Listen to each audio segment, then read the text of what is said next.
I love the picture. You're now the baseball announcer at Cal State Northridge. Been there since 2016. How, Ross Porter, did you end up at Cal State Northridge? I got a phone call one day from the people at CSUN, and they said, would you be interested in announcing our games? And I said, yes, I might be.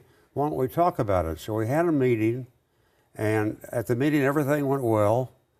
I was very impressed with the head coach, Greg Moore, who to me is one of the class gentlemen in sports. And we got together and said, fine, let's go. And we did 18 games the first year. They won 16 of the 18, Liz, that I announced. They won the last 13 that they played that year. I told Greg, I said, if I had been playing for you, you'd be #1 in the nation. They love you so much, they have your name on the field, home of the Matadors, home of Ross Porter, which I think is so nice. Well, that is very nice of them to do that, and I said to them, please don't do that. They said, yeah, we want to do that, and they unveiled it last week at the alumni game, and I'm very honored because I'm just thrilled to be with those people. And Liz, it's so wonderful to be with the young men who are just getting started, and they have their lives ahead of them, and I sat and talked to everybody on the team this week for a few minutes, and tremendous individuals. They all had great grade point averages last year, and as I say, Greg is really a terrific man when it comes to ethics, honesty, and the things you want to see in a coach. That's always so it's nice. A lot of pleasure, and their first 13 games are at home.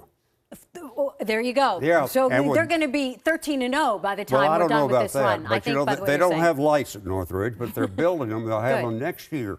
Good. And that's going to be a whole different thing when they get the lights in there. Right. And, so we can't talk about it without hearing it. So let's hear a call from Cal State Northridge.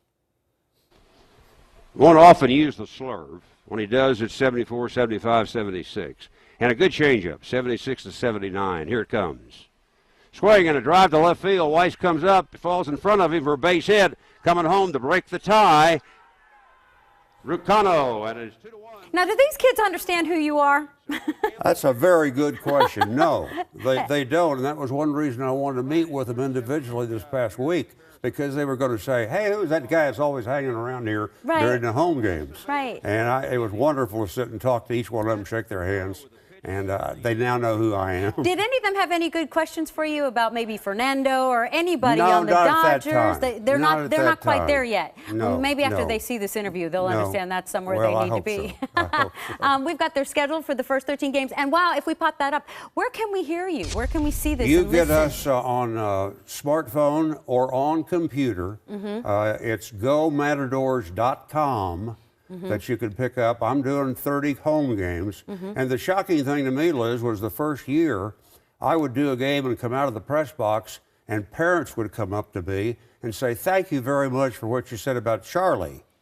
And I'd say, what are you talking about? They said, oh, we heard it on the phone the whole game. I didn't know what streaming was at that time. Oh, that's great. It's almost like the old transistor radio thing. Just about, yeah. But they're listening on their phones now while they're at the game. That's it's right. really terrific. So, so gomatadors.com. Gomatadors.com. Go Matadors. Ross Porter, it's such a pleasure to see you. Hey, Liz, you. it's a pleasure to be with you. And it's good to hear your voice Keep again. up the good work. Thank you. Thank you. We appreciate that so much. All right. That wraps it up for Sports Wrap. Susan Hirasuna and Phil Schuman are right here next with the news. Thanks for watching, everyone. We'll see you later. Yeah.